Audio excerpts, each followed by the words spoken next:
وہ کیتھولک عیسائیت کو بھی اپنے ہاتھ میں لے لیا ہے۔ چنانچہ پوپ صاحب نے فرمان جاری کر دیا ہے کہ ہمارے خداوند یسوع مسیح کے قتل کی ذمہ داری ان یہودیوں پر نہیں ہے، بری کر دیے گئے۔ 1900 برس کے بعد، بلکہ 2000 برس کے قریب ہو گئے، انہیں ایگزونریٹ کر دیا گیا، ایبسالو کر دیا گیا، ان پر ذمہ داری نہیں۔ نتیجہ یہ نکلا ہے کہ ابھی چند مہینے پہلے جو مذاکرات صلح کے ہو رہے تھے، جن میں یاسر عرفات بھی تھے اور یہ اسحاق رابین گیا ہوا تھا واشنگٹن، وہاں سے واپس آیا ہے تو روم میں رک کر پاپائے روم سے ملاقات کر کے تشریف لائے ہیں، انہیں دعوت دی ہے کہ یروشلم آئیے، اور ویٹیکان نے تسلیم کر لیا ہے اسرائیل کو، اور ویٹیکان کا اب جو ہے ایک ایمبیسی، اس کا جو ہے سفارت خانہ وہ یروشلم میں بننے والا ہے، اور پوپ صاحب بھی وزٹ کرنے والے ہیں۔ گویا کہ یہ گٹھ جوڑ اب مکمل ہو چکا، اب کہیں اس میں کوئی کمی نہیں رہی۔ اس یونائٹڈ فورس کے ساتھ یہ نیو ورلڈ آرڈر اس وقت عالم اسلام پر حملہ آور ہے۔ اب اس میں نوٹ کیجئے کہ اس وقت کی فضا ہے کیا۔ عالم اسلام میں سے عالم عرب ان کے شکنجے میں جا چکا، کیوں بنا کر کھڑے ہوئے ہیں اسرائیل کو ماننے کے لیے اور سر تسلیم خم کرنے کے لیے۔ انہیں بلا کر میڈرڈ میں پیش کیا گیا یہودیوں کے سامنے کہ تم جن کے ساتھ ایک ٹیبل پر بیٹھنے کو تیار نہیں تھے، میڈرڈ میں آؤ، آؤ اپنا قبرستان دیکھو، یہ اسپین کی سرزمین، یہاں تم نے 800 برس حکومت کی تھی، یہ تمہارا قبرستان، یہاں آؤ اور بیٹھو اور ان کے ساتھ بات کرو۔ گئے تھے کہ نہیں تمام فرنٹ لائن سٹیٹس میڈرڈ میں؟ حالانکہ کوئی بین الاقوامی کانفرنس کبھی میڈرڈ میں نہیں ہوئی، یا تو یہ واشنگٹن میں، بعد میں وہ سارے معاملات واشنگٹن میں چلے، شروع وہاں سے کیا۔ اس لیے کہ نیوز ویک کا کچھ عرصے پہلے کور سٹوری جو تھی 1992 is the year of Spain. Why? 1592 was the year of the fall of Granada.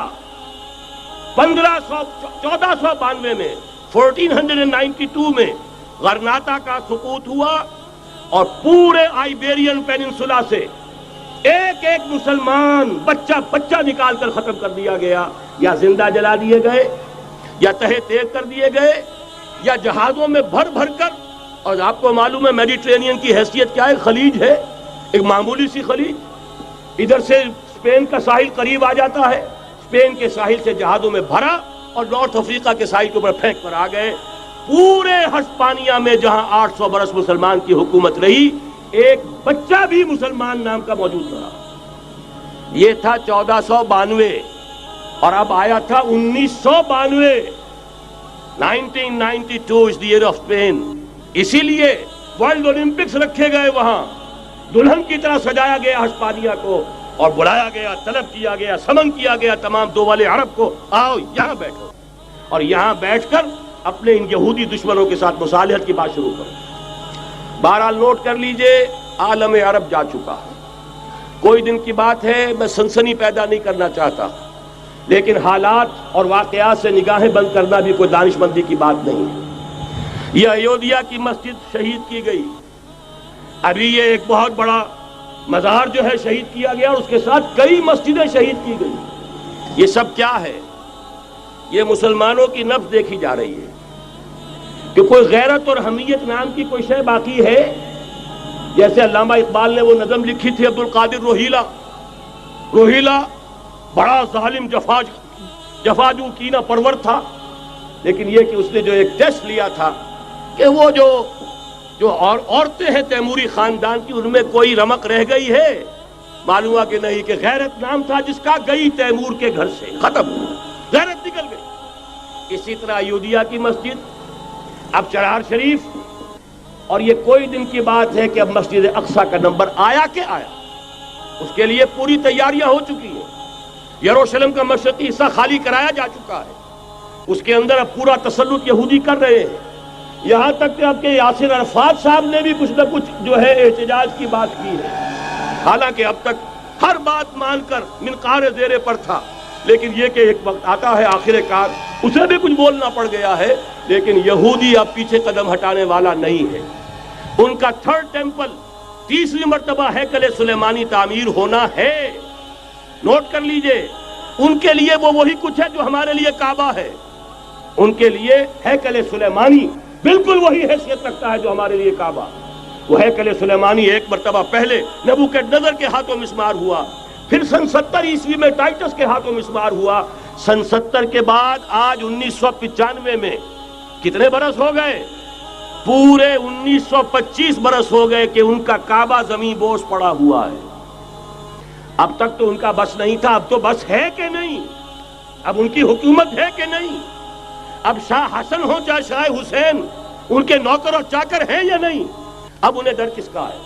لہذا کوئی دن کی بات ہے مسجد اقصی شہید ہوگی اور ٹیمپل کی تعمیر شروع ہوگی. یہ تو بہرحال ایک نقشہ ہے. اگلا نقشہ آپ کو بتانا چاہتا ہوں، ایک دوسری تصویر ہے. یہ تصویر ہے زمینی، ایک تصویر ہے آسمانی. وَمَكَرُوا وَمَكَرَ اللَّهُ وَاللَّهُ خَيْرُ الْمَاكِرِينَ. انہوں نے اپنی سی تدبیریں کی، اللہ نے اپنی تدبیر کی، اور ظاہر بات ہے اللہ کی تدبیر سے بہتر تدبیر کس کی ہوگی؟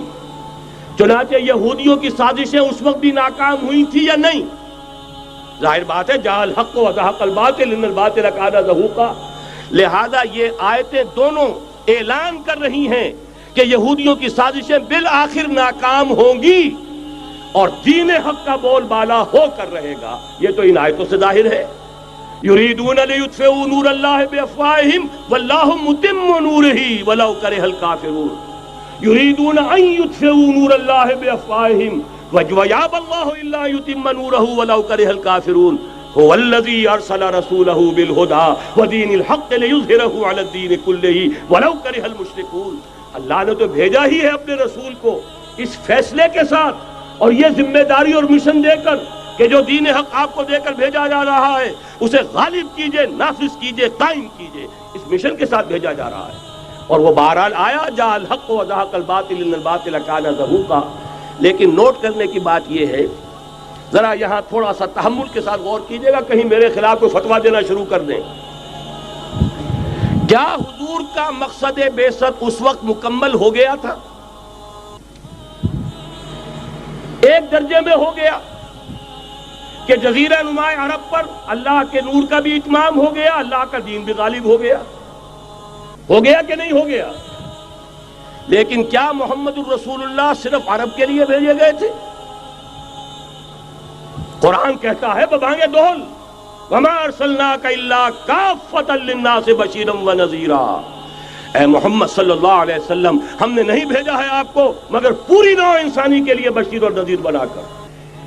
تو جان لیجئے کہ یہ مقصد بعثت محمدی صلی اللہ علیہ وسلم بتمام و کمال اس وقت پورا ہوگا جب کل عالم انسانیت پر، کل روئے ارضی پر اللہ کا دین اسی طرح غالب ہو جائے گا جس طرح کہ محمد رسول اللہ والذین معہ صلی اللہ علیہ وسلم ورضی اللہ تعالی عنہم اجمعین، ان کے ہاتھوں سے، ان کے ایثار سے، ان کی قربانیوں سے، جن کا نقشہ آپ کے سامنے مولانا کھینچ چکے ہیں، ان کے اثار، ان کی قربانیاں، ان کی محنت، ان کی جفاکشی، ان کی سرفروشی، ان کے جان تن من دھن لگا دینے کے نتیجے میں جیسے اس وقت غالب ہوا تھا کل روئے ارضی پر غالب ہوگا، تب کہیں جا کر مقصد بعثت محمدی مکمل ہوگا. یہی وجہ ہے اقبال نے کہا تھا وقت فرصت ہے کہاں، کام ابھی باقی ہے، نور توحید کا اتمام ابھی باقی ہے. لیکن ساتھ ہی خوشخبری بھی دی تھی، یہ چمن معمور ہوگا نغمہ توحید سے. آئے گا وہ دور، یہ چمن معمور ہوگا نغمہ توحید سے، لازماً آ کر رہے گا.